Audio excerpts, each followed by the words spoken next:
Assalamualaikum warahmatullahi wabarakatuh. Perkenalkan, nama saya Wayu Triastuti dari Prodi PGMI kelas 4B dengan NIM 2423240049. Baiklah, di sini saya akan menyelesaikan tugas akidah akhlak saya dari dosen pengampu Ibu Asmara Yubarni MPD.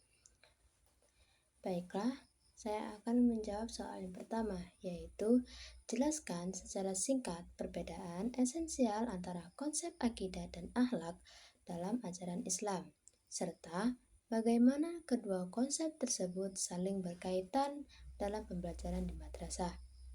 Jawabannya yaitu akidah merupakan keyakinan dasar dalam Islam yang berhubungan dengan keimanan seseorang kepada Allah Subhanahu wa Ta'ala, malaikat, kitab-kitab, rasul, hari akhir, serta qada dan qadar.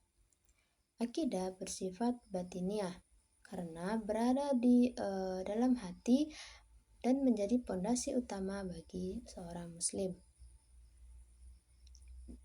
Dengan kata lain, akidah berkaitan dengan apa yang diyakini seseorang, sedangkan akhlak adalah perilaku atau sikap yang tampak dalam kehidupan sehari-hari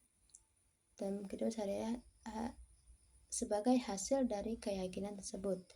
Akhlak berkaitan dengan hubungan manusia kepada Allah Subhanahu wa Ta'ala, sesama manusia, kemudian ada diri sendiri dan lingkungan. Kemudian akhlak menunjukkan bagaimana seseorang bertindak seperti jujur, disiplin, amanah, sopan, bertanggung jawab.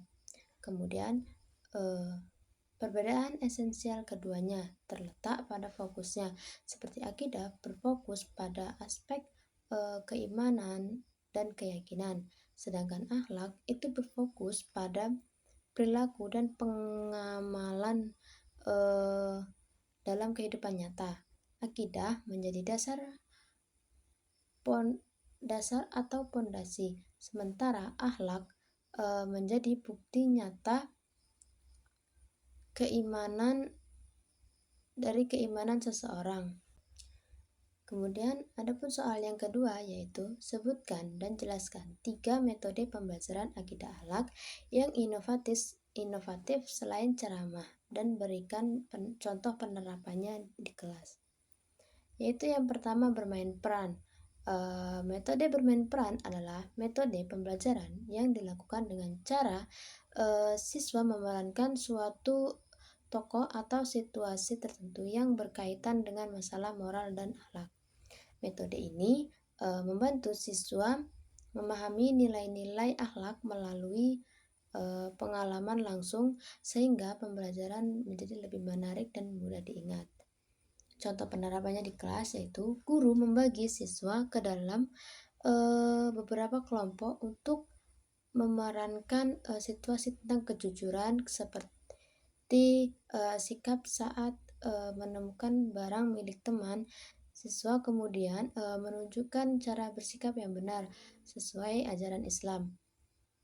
Setelah kegiatan selesai, guru dan siswa mendiskusikan hikmah yang dapat diambil dari permainan peran tersebut. Kemudian ada storytelling atau bercerita atau kisah teladan. Metode storytelling dilakukan dengan menyampaikan kisah-kisah inspiratif dari Al-Quran, hadis maupun sejarah Islam yang mengandung nilai-nilai akhlak. Metode ini efektif karena siswa lebih mudah memahami pesan moral melalui cerita yang menarik. Kemudian contoh penerapannya di kelas yaitu guru menceritakan kisah Nabi Muhammad SAW yang dikenal jujur dan mendapat gelar Al-Amin. Setelah cerita selesai, siswa diminta menyebutkan nilai-nilai akhlak yang terdapat dalam kisah tersebut dan menjelaskan bagaimana menerapkannya dalam kehidupan sehari-hari. Misalnya bersikap jujur kepada teman dan guru. Kemudian